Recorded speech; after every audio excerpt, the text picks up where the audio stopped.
Shalom Bapak Ibu. Oke, kita ada di minggu kedua di tahun 2024 ini, saudara ya. Minggu yang lalu kalau Anda miss atau Anda kebetulan berhalangan hadir di minggu yang lalu. Minggu lalu itu firman Tuhannya sangat penting karena itu adalah visi gereja kita di tahun 2024. Jadi kalau Anda miss, Anda berhalangan minggu yang lalu untuk datang ke gereja, saya sangat berharap Anda bisa ikuti bagian itu secara online melalui YouTube. Karena dasar firman Tuhan yang minggu lalu itu akan mendasari setiap firman Tuhan yang akan kita beritakan, yang akan diberitakan dari mimbar ini. Karena kita ingin di tahun 2024 itu kita menggenapi setiap rencana dan keinginan Tuhan. Kalau minggu yang lalu Anda mungkin kurang mudeng, kurang nangkap, saudara, sekali lagi saudara, ikuti lagi ibadahnya, ikuti lagi firman Tuhannya, dan biar itu kita bisa mengerti saudara, supaya kita bisa berjalan bersama-sama. Amin saudara. Oke, kita akan bahas satu firman Tuhan, tetap di kitab Esra, karena tema kita yaitu rebuild. Coba katakan sama-sama, rebuild. Ya, rebuild, membangun kembali saudara ya, membangun kembali. Kita akan baca di dalam Esra pasal 5 ayat 11 sampai 15. Ini ceritanya tentang satu kali bangsa Israel ini disuruh pulang ke Yerusalem dari pembuangan di Babel. Mereka pulang ke Yerusalem dan disuruh membangun, saudara. Ada satu orang yang namanya Belsasar, ditunjuk oleh Kores. Minggu yang lalu kita udah ini ya. Udah belajar tentang Kores ini. Ini Kores itu adalah raja Persia. Jadi ceritanya kok yang jajah Babilonia, Babel, kenapa yang kasih izin Kores? Jadi ceritanya waktu Babel saudara menggempur Yerusalem, kemudian Daniel, Sadrak, Mesak, Abednego mungkin Anda tahu ya, sama penduduk di sana di Yerusalem itu dan sekitarnya dibawa, diangkut ke Babilonia saudara. Kemudian di sana kita tahu kitab Daniel bicara tentang bagaimana Daniel mendapat penglihatan dan lain sebagainya. Daniel dibuang di gua singa dan lain sebagainya. Anda pasti tahu waktu kalau Anda ikut sekolah minggu. Pada waktu itu Daniel memberikan nubuatan bahwa Babilonia ini, Babel, akan dikalahkan oleh satu bangsa yang lain. Yang bangsanya lebih kecil dari kerajaan Babilonia. Kemudian terjadi apa yang diceritakan di dalam kitab Daniel. Mungkin Anda pernah ini ya, ingat ada tangan yang menulis di dinding ya, mene tekel ufarsim gitu ya. Nah, pada waktu itu Tuhan sangat marah sekali dengan bangsa Babilonia ini, sehingga hari itu juga waktu mereka mempergunakan perkakas-perkakas dari bait Allah untuk minum-minum dan mabuk-mabukan, malam itu juga Persia, kerajaan Persia menyerang Babilonia, menghancurkan mereka, dan saat itu Babilonia menjadi dikuasai oleh dikuasai oleh Persia. Nah, Raja Kores ini adalah raja pertama yang memerintah di kerajaan baru ini, ya, Babilonia yang ditaklukkan oleh Persia. Kores ini kalau nggak salah kalau saya lupa saudara ya, mungkin tahun ke-7, si Kores ini saudara, dia tiba-tiba memberikan surat perintah. Dia katakan, dia ingin membangun Yerusalem. Wah, itu nggak ada angin, nggak ada hujan. Tiba-tiba dia ingin membangun bait Allah dan membangun Yerusalem, saudara. Sebenarnya kita nggak perlu kaget karena saudara, ini Alkitab kita ini luar biasa sekali, saudara. Ini luar biasa sekali. Karena di dalam kitab Yesaya 160 tahun ya, 160 tahun, coba katakan kepada kiri kanan, 160 tahun sebelum si Kores memberikan perintah. Jadi sebelum si Kores lahir, Nabi Yesaya sudah bernubuat. Di Yesaya 48 kalau nggak salah, saya nanti review lagi, dia katakan, hambaku Kores. Di situ saudara, Yesaya bilang namanya sebelum raja itu lahir, saudara. Luar biasa enggak, saudara?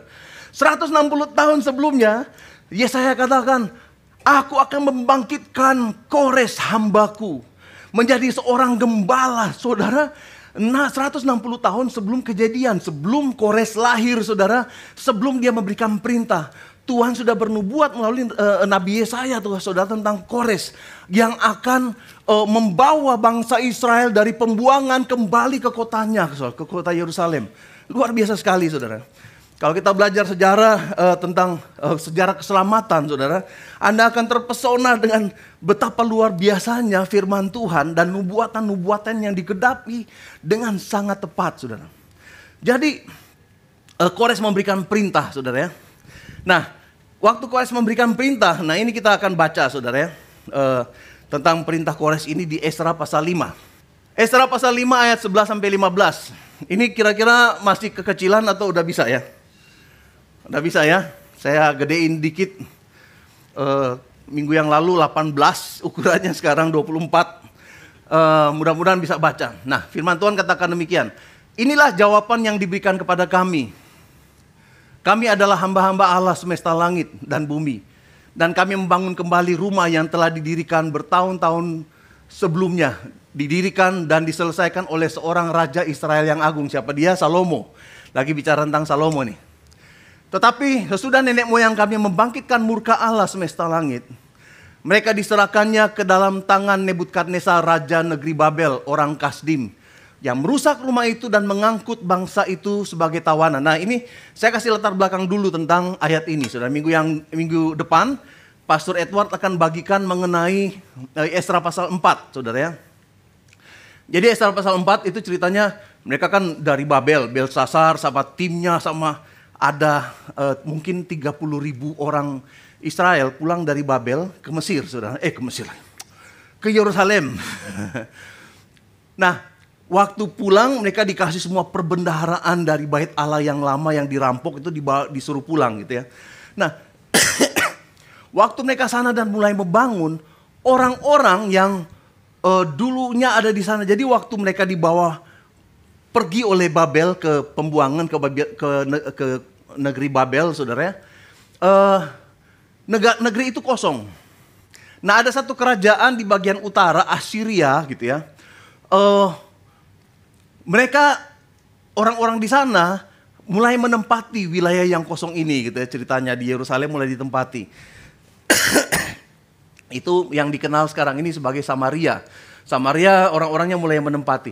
Jadi pada waktu mereka mulai membangun di Esra pasal 4 ini, orang-orang situ katakan, ayo kita bangun sama-sama. Nanti minggu depan pokoknya detailnya akan disampaikan oleh Pastor Edward.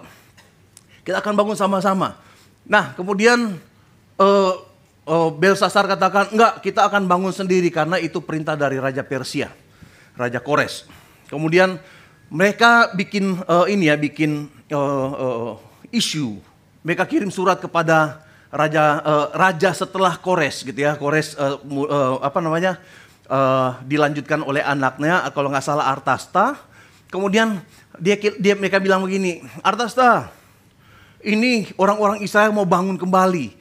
Dulu sejarahnya orang-orang Israel ini di Yerusalem itu orang-orang yang keras kepala, pokoknya dihasut gitu ya. Jadi mereka bangun kembali. Kalau bangunan ini atau tembok ini atau kota ini atau bait Allah ini selesai, kamu akan rugi. Dia katakan gitu kepada Raja Artasta gitu ya. Kemudian Raja Artasta yang nggak tahu menahu tentang dekrit atau surat perintah dari Kores ini, tiba-tiba dia suruh tutup, selesai gitu ya. Nggak boleh ada lagi pembangunan gitu. Ceritanya seperti di pasal yang keempat. Nah, pasal yang kelima ini adalah pembelaan. Setelah Raja Artasta wafat dan dilanjutkan oleh anaknya, raja baru ini mereka anggap, wah ini kesempatan buat kita untuk membangun kembali. Jadi mereka tulis surat nih ya. Mereka tulis surat kepada raja yang baru, kemudian mereka ceritakan ini ya. Jadi ini latar belakang dari Esra pasal 5. Ayat 11 itu kita udah baca tadi. Ayat 12, kemudian jadi mereka kasih background. Ini loh raja, apa yang terjadi dengan kehidupan orang Israel tentang dekret itu. Jadi mereka lanjutkan gitu ya. Ayat ke-14, 13, 14, 15. Akan tetapi pada tahun pertama zaman Kores, raja negeri Babel, Dikeluarkanlah perintah oleh Kores untuk membangun rumah Allah ini.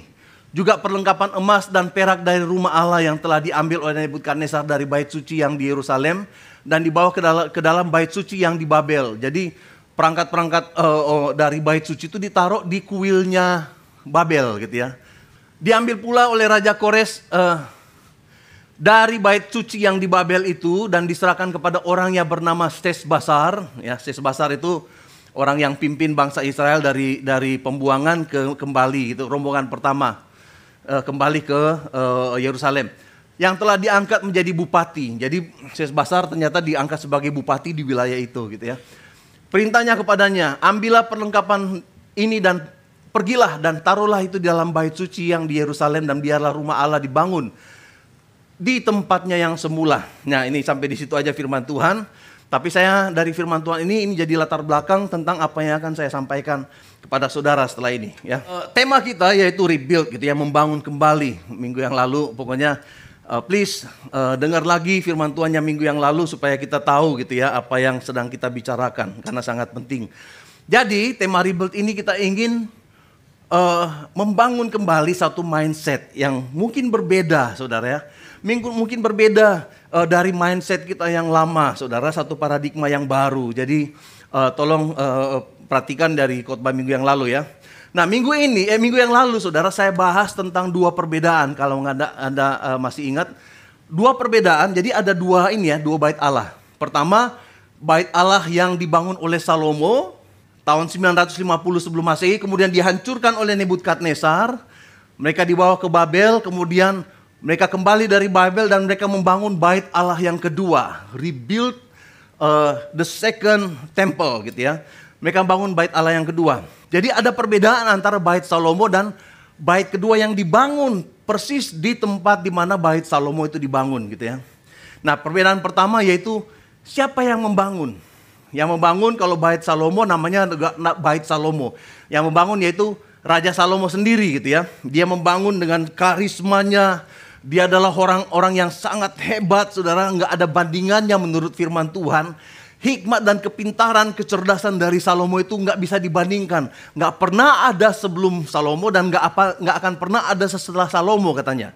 Nah, kemudian bait suci yang kedua itu nggak dibangun oleh seorang yang karismatik, oleh tokoh yang luar biasa, saudara. Tapi bait kedua ini dibangun oleh para imam dan para nabi dan umat yang punya panggilan spesifik, saudara. Bukan panggilan spesifik, tapi yang punya panggilan yang jelas, yang nyata. Untuk kembali dan membangun Yerusalem. Kembali dan membangun bait Allah, saudara. Jadi itu bedanya, saudara. Pertama dibangun oleh seorang tokoh yang luar biasa. Kedua dibangun oleh imam, nabi, dan umat yang punya panggilan yang sangat kuat. Nah, imam itu minggu yang lalu saya jelaskan bahwa imam itu bicara tentang apa artinya imam sama nabi. Imam itu adalah orang yang datang kepada Tuhan atas nama umat. Nabi adalah orang yang datang kepada umat atas nama Tuhan. Itu bedanya gitu ya. Itu perbedaan. Dan kedua saudara, apa yang menjadi perbedaan yang minggu lalu saya sampaikan yaitu tujuannya. Bait pertama atau bait Salomo dibangun dengan tujuan untuk mempersatukan umat Israel yang sangat luas, yang sangat banyak untuk berpusat kepada bait Allah ini, saudara. Kepada bait Allah yang di Salomo. Itu dibangun untuk komunitas yang sudah established. Mereka sudah established mungkin 400 tahun, 500 tahun mereka sudah ada di tanah perjanjian. Kemudian mereka bangun bait Allah. Itu suatu bangsa yang sudah established, sudah settle gitu ya. Dan kemudian semuanya berpusat kepada bait suci. Nah, bait Allah yang kedua ini beda. Bait Allah yang kedua itu Yerusalem kosong, kemudian mereka pergi dari Babel, mereka datang ke Babel membangun kembali. Tetapi yang waktu kembali dari Babel itu nggak semuanya kembali, saudara. Ada banyak orang Israel, orang Yehuda, saudara, yang terpencar, yang masih tinggal di Babel, yang terpencar kemana-mana.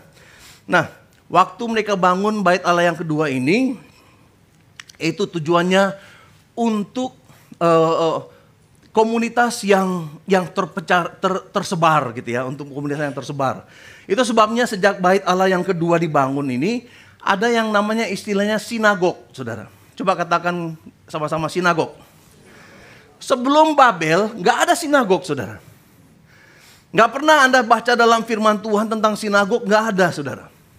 Tetapi setelah Babel, waktu mereka ada di Babel, mulai mereka punya kumpulan-kumpulan. Kemudian waktu kembali ke Yerusalem, sinagog bertumbuh dengan luar biasa, saudara, di sana. Apa itu sinagog? Sinagog itu bahasa Yunani dari tempat kumpul. Sinagog artinya tempat kumpul. Bahasa Ibraninya ada, saudara. Bahasa Ibraninya yaitu Beit Knesset. Beit Knesset itu bahasa Ibrani, bahasa Yunaninya sinagog, saudara. Jadi seperti itu, tempat kumpul, tempat orang ngumpul, kemudian tempat mereka jadi penghubung komunitas, menjangkau komunitas, tempat berdoa, belajar, bermain, saudara. Jadi persis seperti small group. Seperti small group itu dalam konteks Galilee Church gitu ya. Nah, sekarang ini saya ingin sampaikan tentang perbedaan ketiga, saudara. Apa perbedaan antara bait suci Salomo dan bait suci dari yang dibangun kedua ini, saudara. Nah, sebelum bahas tentang itu, saya ingin kasih tahu dulu tentang alasan. Saudara tahu nggak kenapa bait suci itu dibangun? Sebelum bait suci itu ada tabernakel. Anda mungkin tahu tabernakel atau kemah Musa, kemudian kemah Daud gitu ya. Tabernakel itu bicara juga sama gitu ya. Tabernakel artinya yaitu tempat kediaman gitu ya. Tempat kediaman. Nah, sebelumnya itu tabernakel itu jadi tempat di mana bait Allah ada gitu ya. Jadi kenapa ada bait Allah itu ada karena sebelum bait Allah itu tabernakel. Karena ada tabut perjanjian di situ. Ada tabut perjanjian. Bait Allah dibangun untuk menjadi rumah dari tabut perjanjian. Bait Allah itu dibangun untuk menjadi rumah dari tabut perjanjian, saudara. Tabut perjanjian itu dibangun oleh Musa pada waktu mereka keluar dari Mesir. Mereka sampai ke padang gurun di Sinai. Anda mungkin ingat waktu Musa datang ke gunung mendapatkan 2 loh batu. Kemudian turun dan di situ mereka cukup lama ada di Gunung Sinai itu. Dan di situ mereka mulai membangun tabut perjanjian. Tabut perjanjian itu ukurannya kira-kira 130 panjangnya. Lebarnya kira-kira 80 cm kali 80 cm tingginya, 130 cm panjangnya. Kemudian ada dua kayu, saudara, yang tempat mereka gotong gitu ya, tabut perjanjiannya. Nah, ini kisah dari tabut perjanjian itu luar biasa, saudara ya. Waktu mereka keluar dari Mesir, saudara, di mana tempat mereka berkemah, di situ dibangun kemah jadi tempat untuk tabut perjanjian itu, saudara. Kemudian orang Israel akan berkemah di sekeliling dari tabut perjanjian itu. Tabut perjanjian itu adalah lambang dari hadirat Tuhan. Ada Shekinah di situ, saudara, di kerup-kerupnya ini. Saya lupa, saya punya. Tapi sebenarnya, saudara, saya siapkan satu gambar besar, cuma saya lupa, saudara, taruh di dalam PowerPoint. Oke, tapi kira-kira seperti itu gitu ya. Nah, di tabut perjanjian ini ada hadirat Tuhan yang luar biasa, saudara. Di dalam sepanjang cerita dan kisah dari orang Israel, tabut perjanjian ini, saudara, tabut perjanjian ini menjadi pusat dari segala sesuatu. Itulah sumber berkat dari orang Israel, saudara. Itu sumber kemenangan, perlindungan dari orang Israel, saudara. Setiap kali Musa datang, masuk bertemu dengan Tuhan, Musa bertemu dengan Tuhan di depan tabut perjanjian ini, saudara. Kalau mereka berperang, mereka akan gotong tabut perjanjian, saudara. Dan tabut perjanjian itu membuat kacau musuh-musuh dan mengalahkan mereka, saudara. Itu tabut perjanjian, saudara. Hadirat Allah, saudara, membawa kemenangan dan berkat. Ketika bangsa Israel mau masuk tanah perjanjian, tabut perjanjian yang paling depan, saudara. Tuhan katakan, kalian harus jaga jarak sekian ratus hasta dari tabut perjanjian, karena kalian nggak tahu jalan ke sana. Tuhan kan tahu gitu ya.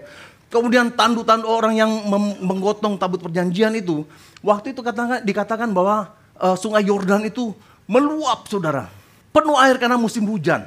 Tapi pada waktu para imam melangkah, saudara, yang lagi gotong tabut perjanjian. Ketika mereka melangkah, tiba-tiba air itu langsung stop jadi seperti dinding. Kemudian tanah, sungai itu, tanah di sungai itu langsung jadi kering, saudara. Dan bangsa Israel bisa berjalan di tanah yang kering menyeberang sungai Yordan. Oh, saudara, tiba-tiba, saudara, peristiwa ini menjadi berita di seluruh kerajaan di sebelah barat dari sungai Yordan, saudara. Mereka sangat terkejut. Ada mungkin ingat waktu tabut perjanjian mereka mengalahkan Yeriko, apa yang mereka lakukan? Tuhan katakan, biar tabut berjalan di depan, kalian kelilingi kota itu 7 kali, dan pada hari yang ke-7 setelah memutari tembok kota, kalian bunyikan sangkakala, saudara. Kemudian tembok Yeriko itu runtuh, saudara. Wah, itu luar biasa apa yang Tuhan lakukan melalui saudara, hadiratnya di dalam tabut perjanjian. Beberapa kali juga, saudara, bukan cuma kemenangan, tetapi juga ada musibah, saudara, yang ditimbulkan oleh tabut perjanjian ini, saudara. Satu kali mereka lagi berperang, saudara, biasanya gitu ya. Kalau mereka mau berperang, mereka akan bawa tabut perjanjian. Karena mereka tahu itu kita harus berperang, harus sama-sama Tuhan. Tetapi waktu di dalam zamannya Imam Eli, saudara ya, zamannya Samuel, Tuhan marah sekali sama Imam Eli dan Samuel dan anak-anaknya, saudara. Jadi waktu mereka bawa tabut perjanjian di peperangan, saudara, Tuhan nggak mau hadir. Oh, biar aja tabut perjanjian, gue nggak mau hadir. Apa yang terjadi, saudara? Tabut perjanjian dirampas oleh orang Filistin, dibawa ke kota orang Filistin, saudara ya. Mereka dibawa ke sana, saudara, di kota Asdod. Kemudian tabut perjanjian itu ditaruh di kuil Dagon, saudara. Dagon itu dewanya orang Filistin, saudara ya. Jadi waktu dibawa ke kuil Dagon, saudara ya, pagi-pagi, besok paginya, mereka lihat patung dewa Dagon itu sudah jatuh menyembah bait Allah itu, saudara. Mukanya sampai ke tanah, tertanam di pasir, saudara ya. Kemudian mereka bilang, wah gawat.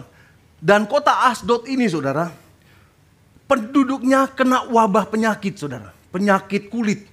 Sampai banyak orang yang mati pada waktu. Sangat banyak yang mati. Kemudian panennya mereka dihancurkan oleh tikus-tikus, saudara. Nggak pernah terjadi dalam sejarah mereka. Jadi mereka bilang, wah parah juga. Nggak bisa. Dari Asdod mereka pindahkan ke Gaza. Yang sekarang ini jadi jalur Gaza, gitu ya. Dari Gaza mereka pindah ke Gad, kota Gad, saudara. Dari Gad, pokoknya kalau mereka datang, tabut Allah itu ditaruh di situ, hancur kotanya. Bahkan di dalam firman Tuhan dikatakan mereka jadi seperti orang gila, saudara. Depresi berat orang yang ada di kota itu. Tiba-tiba linglung, saudara ya. Kebingungan mereka di sana. Karena kuasa Tuhan yang luar biasa. Mereka pindahkan ke Gad. Dari Gad mereka pindahkan ke Ekron, katanya. Begitu orang di kota Ekron tuh lihat bait Allah dipindahkan mereka, ngamuk kota Ekron. Lu gila lu mau bikin kita mati. Akhirnya nggak sampai di situ, orang-orang Filistin, raja-raja mereka kumpul dan katakan, apa yang harus kita lakukan? Mereka kumpulkan tukang-tukang sihir dan imam-imam di Dagon, saudara. Kemudian di situ tukang-tukang sihir dan imam di Dagon bilang, lu keras kepala sih.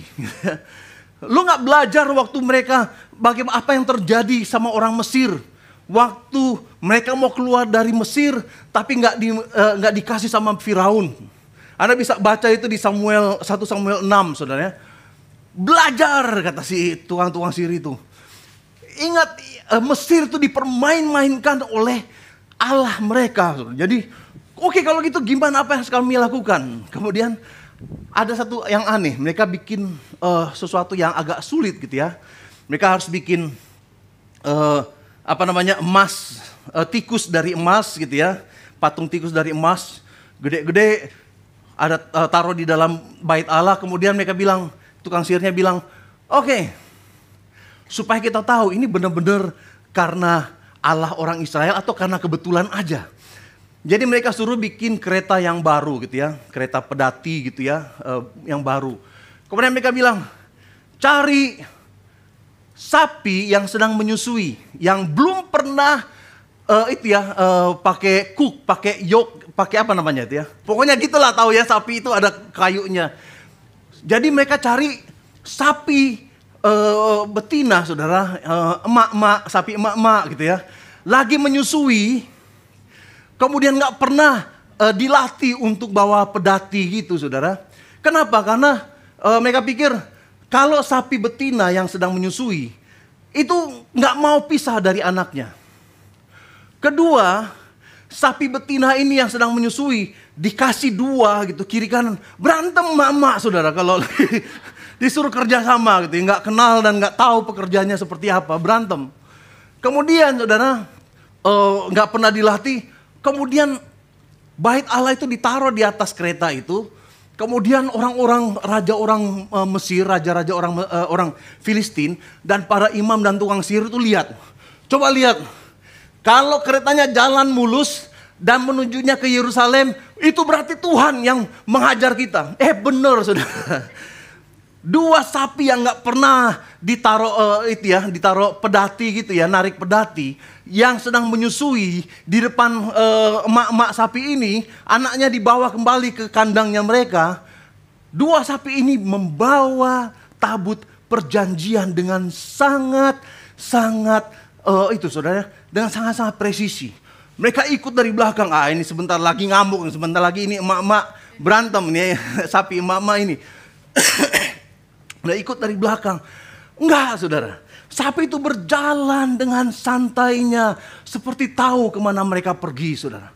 Sapi itu berjalan menuju Yerusalem, saudara, dan sampai di perbatasan Bet-Semes katanya. Mereka tahu itu Tuhan, ayo pulang.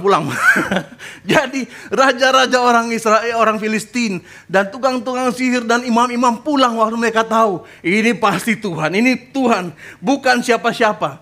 Karena kalau enggak Tuhan, enggak mungkin terjadi seperti itu. Jadi itu kira-kira yang terjadi dalam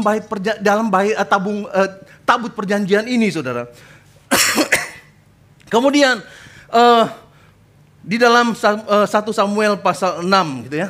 Oleh sebab itu diambillah dan siapkan sebuah kereta baru dengan 2 ekor lembu yang menyusui yang belum pernah kena kuk. Pasanglah kedua lembu itu pada kereta, tetapi bawalah anak-anaknya kembali ke rumah supaya jangan mengikutinya lagi. Ini saudara ya. Anda bisa lihat di rumah tentang apa yang terjadi. Kemudian mereka bawa ke Bet-Semes. Di Bet-Semes ini ada orang di perbatasan antara Israel dengan Filistin ya. Jadi orangnya ini gitu yang orangnya itu kurang terdidik. Mau bilang Filistin bukan, bilang orang Israel bukan, di perbatasan soalnya. Jadi waktu di sana tabut perjanjian itu membunuh banyak orang, saudara. Ada banyak orang yang mati, saudara, di Bet-Semes. Kenapa? Karena mereka nggak tahu. Ada orang-orang yang iseng lihat apa sih di dalam, tiba-tiba mati, saudara. Ada banyak saudara yang mati. Makanya orang-orang di Bet-Semes katakan, tolong bawa tabut perjanjian ini pergi. Kemudian tabut perjanjian dibawa dari Bet-Semes dibawa ke Kiryat Yearim. Itu di satu bukit, saudara. Di sana ditaruh kemah, saudara, untuk menjadi tempat di mana tabut perjanjian itu akan ada. Nah, waktu mereka bawa, saudara, dari Kiryat, satu kali mereka mau bawa, saudara, dari Kiryat Yearim. Kiryat Yearim ini Daud pikir, aduh, saya mau bawa itu ke Yerusalem. Oke, mari kita bawa tabut perjanjian dari Kiryat Yearim ke Yerusalem. Kemudian bawalah mereka, saudara ya. Di perjalanan, saya nggak ngerti kenapa, saudara, tapi di perjalanan mereka lagi ditarik oleh sapi juga. Tiba-tiba roda pedati ini tergelincir. Kemudian tabut perjanjian goyang, teng gitu ya. Kemudian Uza refleks, mau tahan gitu ya. Pada waktu Uza mengulurkan tangan, katanya dihajar oleh Tuhan, mati di tempat, saudara. Kemudian si Daud itu kaget, wah, siapa yang bisa pindahin tabut yang luar biasa, hadirat Tuhan yang luar biasa. Saya nggak sanggup, saya nggak mampu, saya nggak kudus. Jadi saudara, pada waktu Uza mati, mereka taruh, saudara, tabut perjanjian ini di rumahnya Obed-Edom, saudara. Ada satu orang yang namanya tiba-tiba ditaruh sama rombongan itu ditaruh di pekarangannya Obed-Edom. Obed-Edom, saudara, kalau Anda baca di dalam firman Tuhan, dia adalah orang yang tahu persis tentang hadirat Tuhan, tentang tabut perjanjian. Jadi katanya menurut tradisi, Obed-Edom ini setiap hari dia dengan royal mempersembahkan persembahan bakaran kepada Tuhan, saudara. Dia memberikan persembahan, dia menghormati tabut perjanjian itu, saudara. 3 bulan tabut perjanjian itu ada di rumah Obed-Edom. Dan selama 3 bulan, saudara, Obed-Edom diberkati Tuhan luar biasa, saudara. Setiap hari dia mempersembahkan persembahan korban bakaran kepada Tuhan. Dan diberkati Tuhan luar biasa. Dia royal kepada Tuhan. Dan Tuhan royal sekali sama dia, saudara.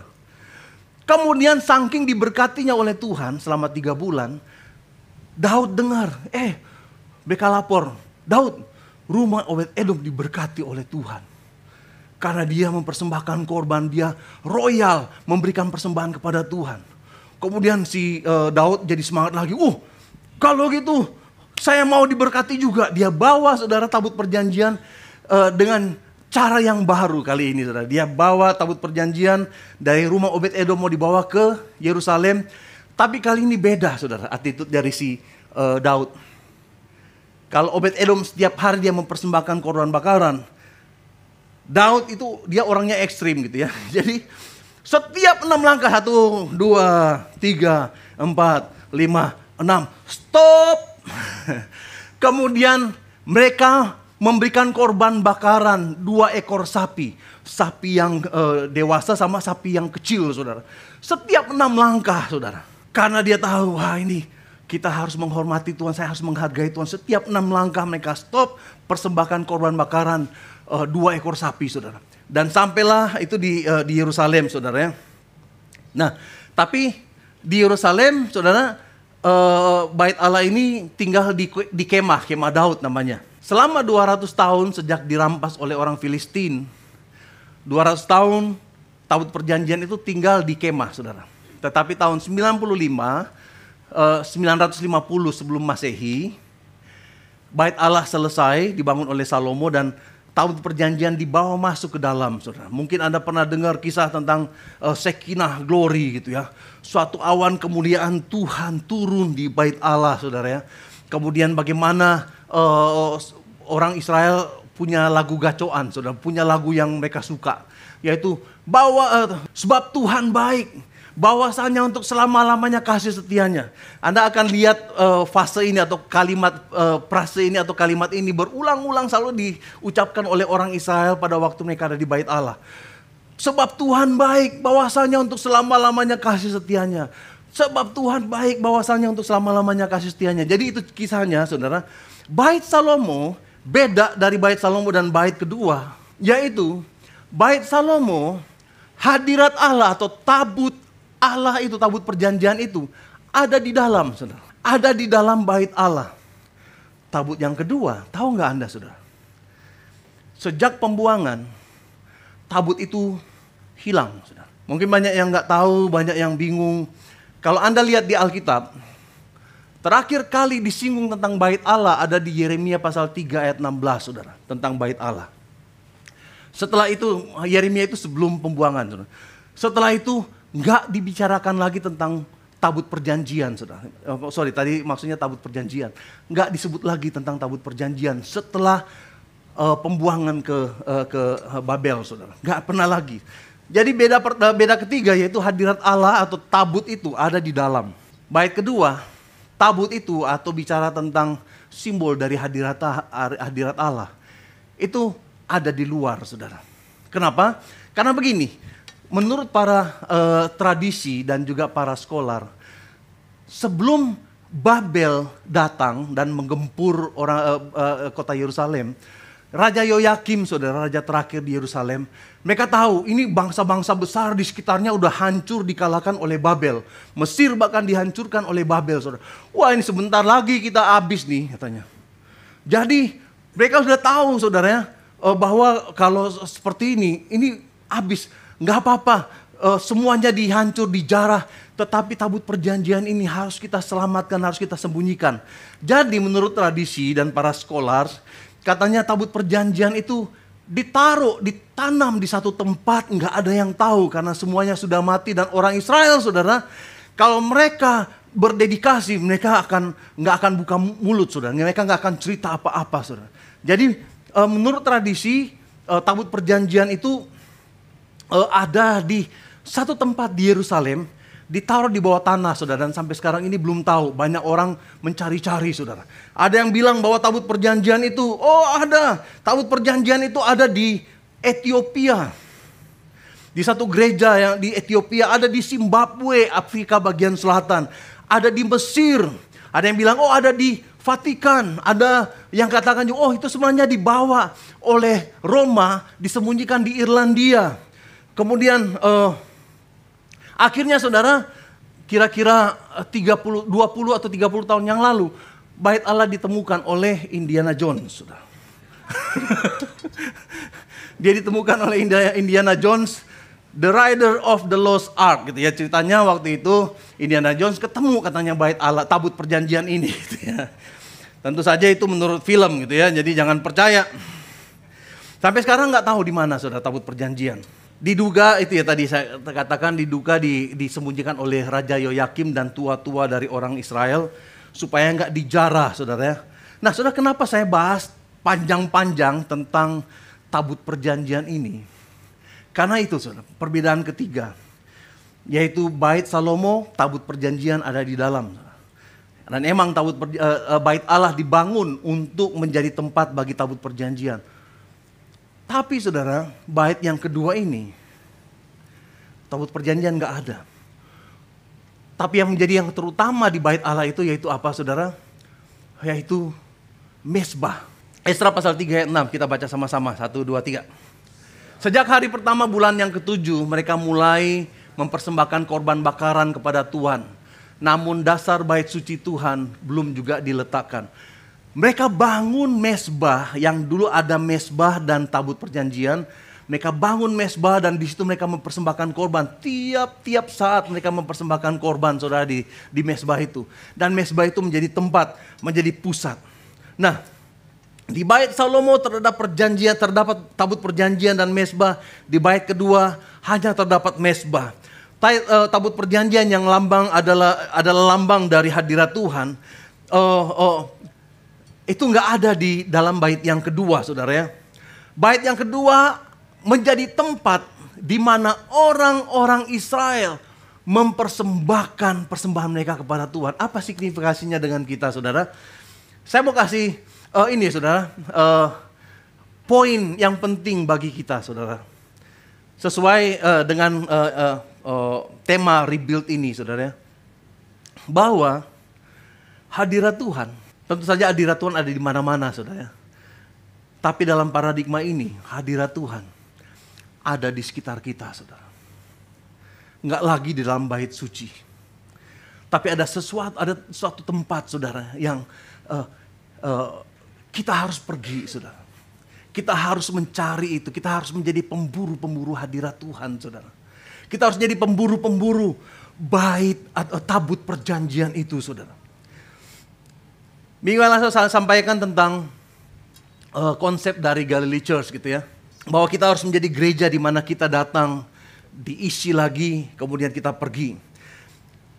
Galilee Church harus menjadi tempat di mana kita mempersembahkan diri kita, saudara ya. Di dalam Roma pasal 12 ayat 1 katakan, karena itu saudara-saudara, demi kemurahan Allah aku menasihatkan kamu supaya kamu mempersembahkan tubuhmu sebagai persembahan yang hidup, yang kudus dan yang berkenan kepada Allah. Itu adalah ibadahmu yang sejati. Di bait suci Tuhan, di Galilee Church ini kita mengosongkan diri kita, saudara. Kita mempersembahkan kepada Tuhan segenap hidup kita. Tuhan, pakai hidupku Tuhan, aku persembahkan ke dalam tangan-Mu. Kita kosongkan diri kita dan kita diisi oleh kuasa Tuhan, saudara. Anda mungkin ingat ini ya. Kita diisi oleh kuasa Tuhan. Ini Galilee Church, saudara. Ini seperti charging station, saudara, dalam kehidupan kita. Anda datang ke sini, ke gereja, Anda diisi lagi di gereja, Anda mengosongkan diri, Anda mempersembahkan diri Anda kepada Tuhan. Kemudian Anda di-charge, diisi lagi dengan hadirat Tuhan dan kuasa Tuhan. Kemudian Anda pergi lagi ke komunitas Anda, saudara. Kemudian di situ Anda menjadi gereja di sana. Di situ Anda menemukan hadirat Tuhan, di mana kuasa Tuhan bekerja dengan luar biasa. Hadirat Allah ada di lingkungan kita, saudara. Dan kita harus pergi ke sana dan melayani di sana, saudara. Kita datang ke gereja untuk di-charge, untuk dipenuhi. Kemudian setelah penuh, kita datang ke komunitas kita untuk menjadi berkat di sana, menjadi terang di sana, saudara. Dalam konsep Galilee Church, hari ini, hari Minggu, Anda datang untuk mempersembahkan dirimu, saudara, kepada Tuhan. Tuhan, ini saya, Tuhan. Pakai saya, Tuhan. Penuhi saya, Tuhan. Soalnya sebentar lagi saya akan kembali ke rumah saya. Besok saya akan kembali bekerja. Besok saya akan kembali sekolah. Pakai saya di sana, Tuhan. Pakai hidupku di sana untuk jadi berkat di sana. Biar kuasa-Mu hadir dan biar kekuatan-Mu nyata bagi orang-orang yang ada di sekitar saya. Itu konsepnya, saudara. Kepada small group kita, kepada Anda pergi kepada teman-teman kantor Anda, pergi kepada teman Anda, tetangga, rekan kerja, saudara. Atau waktu Anda ada di kereta, atau waktu Anda ada di LRT, MRT, Transjakarta. Di situ kita harus menjadi orang yang membawa hadirat Tuhan. Di dalam perjalanan Anda di mobil pun, jangan jadi setan, saudara. Apa lu? Kalau disalib. Tapi jadi hadirat Tuhan, saudara. Yang akan membawa waktu mereka Anda disalib. Monggo, silakan gitu ya. Jadi berkat, saudara. Amin, saudara. Saudara, di Galilee Church, waktu Anda keluar, Anda harus jadi garam dan terang di luar sana, saudara. Jangan jadi garam di sini, saudara. Ini udah gudang garam, saudara. Pria punya selera sini. Garam semua, saudara. Nggak usah ciprat-cipratin garam. Nggak, saudara. Yang hambar, yang di luar sana, saudara. Amin. Mereka yang membutuhkan garam, saudara. Mereka yang membutuhkan karena dunia di luar sana sedang rusak, sedang hancur, sedang membusuk, saudara. Mereka butuh garam Anda di sana. Bukan di Galilee Church, cipret-cipretin garam kepada kiri kanan, saudara. Berantem jadi saudara. Kalau kayak gitu. Dunia yang hambar butuh kasih, butuh sesuatu yang bisa mencegah kebusukan dan kehancuran, saudara. Nah, di sini di Galilee Church kita nggak butuh terang, saudara. Ini PLN, saudara. Ini charging station, saudara. Nggak butuh terang, saudara. Anda harus ke sana di tempat yang gelap, saudara. Di lingkungan Anda, di sekolah Anda, di tempat kerja Anda. Pergi ke sana, jadikan tempat itu terang, saudara, melalui kehadiran Anda, saudara. Jadikan terang, tempat itu menjadi memiliki pengharapan, saudara. Memiliki arah karena ada terang. Sehingga mereka bisa melihat keadaan di sekitar mereka. Kita harus pergi, saudara, ke sana menjadi garam dan terang. Bukan di sini tapi di sana. Coba katakan sama-sama kepada kiri kanan, bukan di sini tapi di sana. Di luar sana. Nah, saudara, saya tutup dengan satu kisah. Satu kali cerita ini diceritakan oleh Philip Yancey. Philip Yancey ini dia seorang penulis, saudara. Ada banyak buku Philip Yancey yang saya punya. Heaven Driven Church, Heaven Driven Life gitu ya. Hidup yang digerakkan oleh surga gitu ya. Ada banyak buku-buku tentang doa dari Philip Yancey ini, saudara. Kemudian satu kali dia cerita satu kisah. Di Afrika Selatan pada waktu setelah selesai masa apartheid gitu ya. Dulu kan Afrika Selatan itu benar-benar cuma bebas itu orang kulit putih. Orang kulit hitam atau suku aslinya itu benar-benar digencet. Tapi waktu apartheid selesai, saudara, ada yang nama satu tokoh yang namanya siapa itu? Nelson Mandela. Waktu perubahan dari apartheid menjadi negara demokrasi seperti sekarang ini, kekacauan terjadi di sana di Afrika Selatan, saudara. Geng-geng muncul karena kekacauan gitu ya. Kemudian di satu penjara yang sangat parah, penjara tempat penjahat-penjahat yang paling parah dikurung, saudara. Di situ ada seorang wanita, tiba-tiba dia tergerak dan mau melayani, saudara, di komunitas penjara ini. Namanya Joanna gitu ya. Si Joanna ini dia tergerak dan dia mulai melayani di penjara itu. Penjara yang paling parah di Afrika Selatan.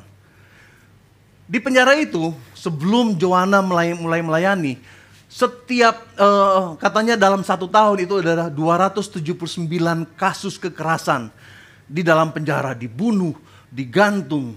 Pokoknya kekerasan-kekerasan itu ada 279 kasus terjadi di penjara itu, saudara. Setiap tahun. Kemudian setelah setahun dilayani oleh Joanna ini, kasus kekerasan di penjara itu berkurang drastis dari 279 menjadi tinggal 2 kekerasan dalam setahun.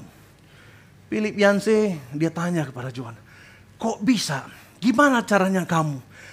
Gimana caranya penjara yang luar biasa ini, kematian terjadi di mana-mana, tiba-tiba kasusnya tinggal 2 dari 279 jadi tinggal 2. Apa yang kamu lakukan? Si Joanna kasih jawaban yang luar biasa. Dia kasih tip yang luar biasa. Oh gampang katanya dia Joanna ke Philip Yancey. Gampang. Tuhan sudah hadir di sini di penjara ini. Hampir sebagian mereka ini orang Kristen. Semua sebagian besar orang Kristen. Tuhan sudah hadir di sini. Yang saya lakukan yaitu membuat Tuhan kelihatan. Saudara, Tuhan ada di mana-mana. Amin, saudara. Tetapi banyak orang gak aware dengan Tuhan karena Tuhan gak terlihat di sana, saudara. Yang perlu kita lakukan yaitu kita pergi di kantor kita, di rumah kita, pergi bersama dengan Tuhan dan buat Tuhan terlihat. Buat Tuhan terlihat di kantormu. Buat Tuhan terlihat di sekolahmu, di kelasmu. Buat Tuhan terlihat di komunitasmu melalui Anda, saudara. Buat Tuhan terlihat di dalam perjalanan Anda di KRL. Buat Tuhan terlihat di Transjakarta oleh karena kehadiran Anda, saudara. Buat Tuhan terlihat dimanapun Anda berada. Itu yang perlu kita lakukan. Tuhan ada di mana-mana. Dan tugas dari Anda dan saya itu membuat Tuhan terlihat. Saya berdoa Galilee Church menjadi orang-orang yang berani, yang pergi ke tempat-tempat yang tergelap sekalipun. Dan membuat Tuhan terlihat di sana. Membuat Tuhan dikenali di sana, saudara. Markus 16 ayat 15-18 kita baca bersama-sama ya. Saya berharap kita bisa baca. Kebaca gitu. 1, 2, 3. Pergilah ke seluruh dunia. Beritakanlah Injil kepada segala makhluk. Siapa yang percaya dan dibaptis akan diselamatkan, tetapi siapa yang tidak percaya akan dihukum. 17. Tanda-tanda ini akan menyertai orang-orang yang percaya. Mereka akan mengusir setan-setan demi namaku. Mereka akan berbicara dalam bahasa-bahasa yang baru bagi mereka. Mereka akan memegang ular dan sekalipun mereka minum racun maut, mereka tidak akan mendapatkan celaka karena mereka akan meletakkan tangannya atas orang sakit dan orang itu akan sembuh. Amin, saudara. Kita Tuhan perintahkan untuk pergi. Nyatakan Tuhan dimanapun Anda berada. Nyatakan Tuhan dengan keberanian Anda membawa berkat. Dengan iman Anda membawa berkat. Sehingga orang-orang bisa melihat Tuhan di dalam kehidupan ini, saudara. Orang-orang membutuhkan Tuhan. Kita harus pergi dan membuat hadiratnya terlihat, saudara. Kadang-kadang kita dalam kehidupan kita menutupi hidup kita sebagai orang Kristen supaya nggak terlihat. Itu parah, saudara. Tuhan suruh supaya kita memperlihatkan Tuhan. Kita ada di sana, saudara, berusaha menyembunyikan identitas kita sebagai orang Kristen.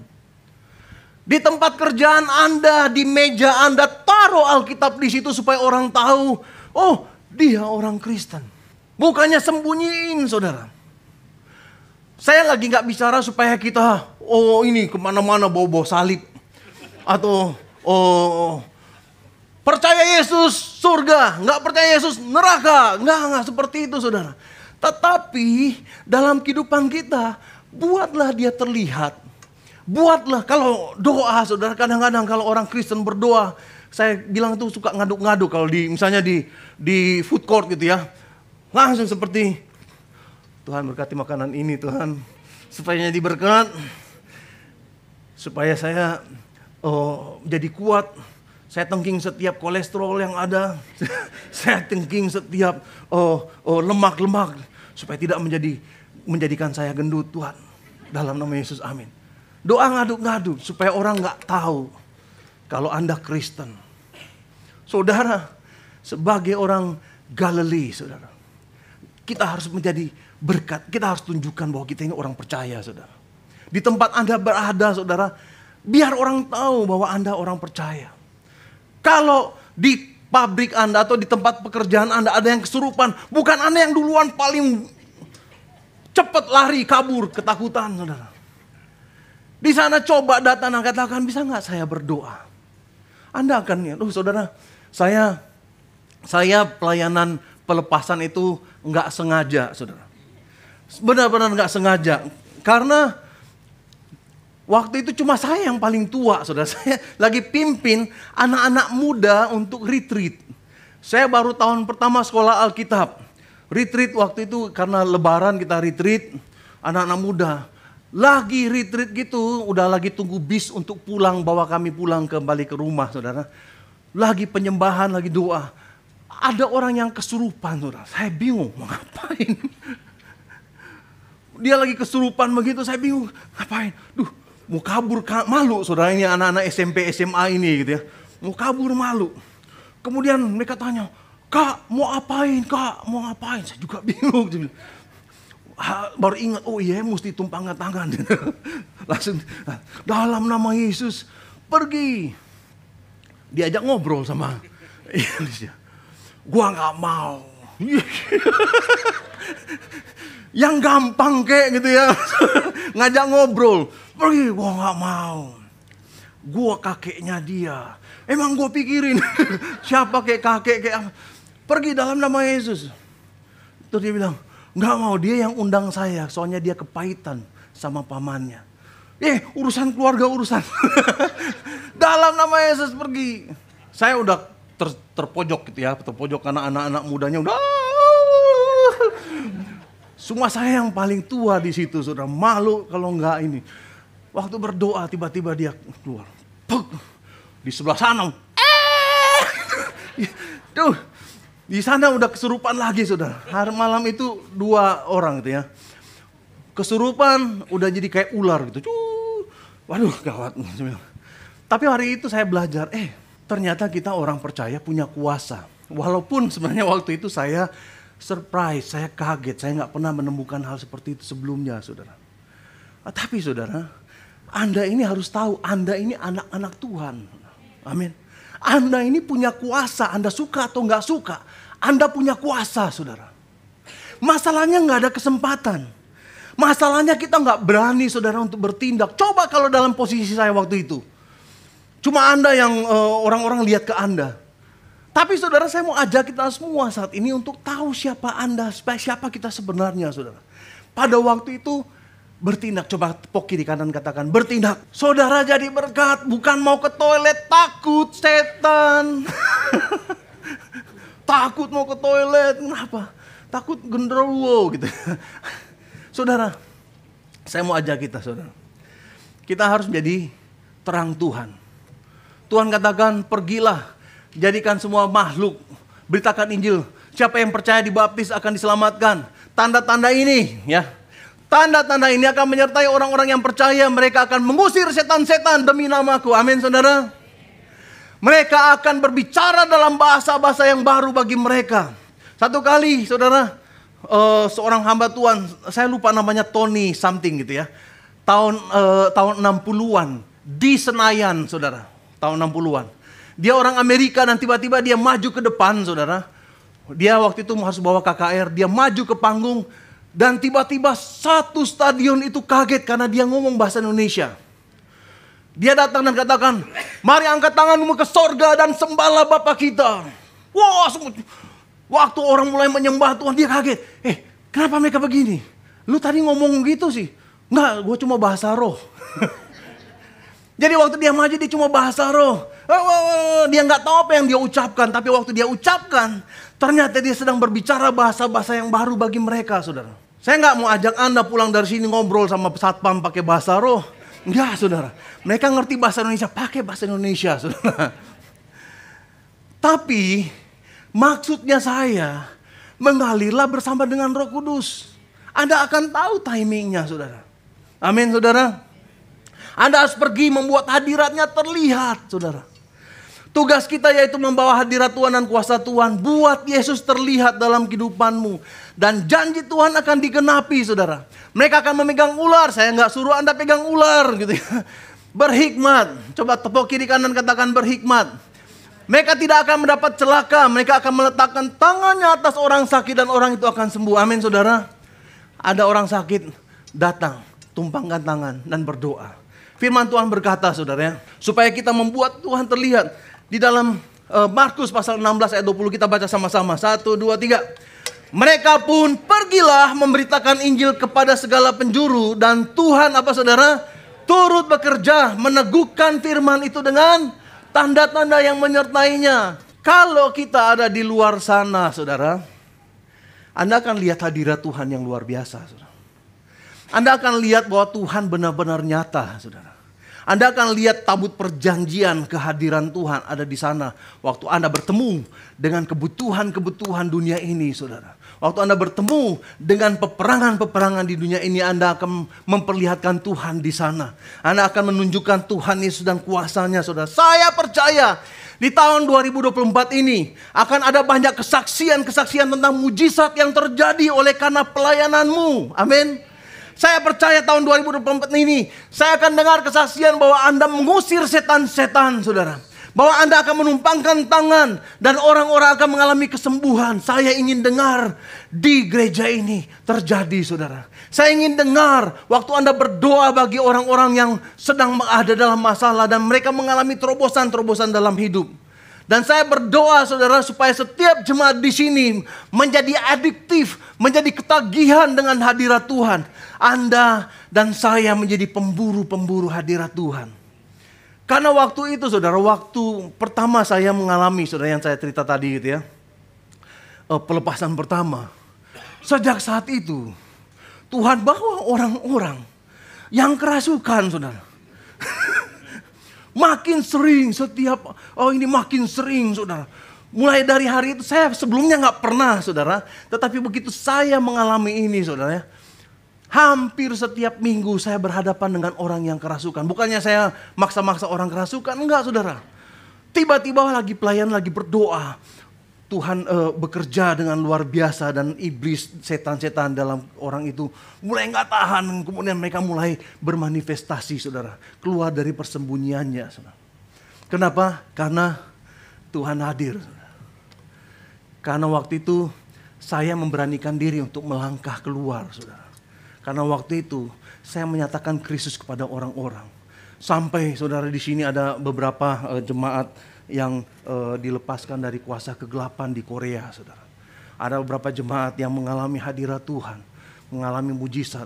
Saya pernah melihat susuk lompat dari ujung bibirnya, saudara. Saya melihat sementara didoakan, saudara, mereka muntah dan tiba-tiba ruangan itu bau dengan kemenyan, saudara. Saya lihat waktu pelayanan pelepasan, orang nemplok di dinding kayak cicak, saudara. Bukan saya cari-cari seperti itu, enggak, saudara. Karena hadirat Tuhan itu nyata. Dan kita harus membuat hadirat Tuhan itu terlihat, saudara. Amin. Saudara, kalau Anda tahu Anda punya kuasa yang besar ini, saudara, bergeraklah, saudara. Majulah. Jadilah seperti ini, saudara. Di Galilee Church Anda datang, mengosongkan diri Anda kepada Tuhan, mempersembahkan hidup Anda kepada Tuhan. Anda dipenuhi dengan kuasa Tuhan. Hari ini waktu Anda pulang ke rumah masing-masing, Anda punya kuasa yang besar dalam hidup Anda, saudara. Jangan disimpan, saudara. Kalau disimpan sampai minggu depan, Anda isi lagi minggu depan. Apa yang terjadi, saudara? Kegendutan rohani. Kalau kegendutan jasmani nggak apa-apa, saudara. Saya lagi membenarkan diri. Tetapi kalau kegemukan rohani, isi terus. Anda akan malas rohani, saudara. Tapi pada waktu Anda sampai di komunitas Anda melepaskan itu, Anda akan rasakan, saudara, ketagihannya luar biasa, saudara. Ketagihannya luar biasa melihat hadirat Tuhan. Ketagihannya luar biasa Anda menjadi pemburu-pemburu hadirat Tuhan, saudara. Amin.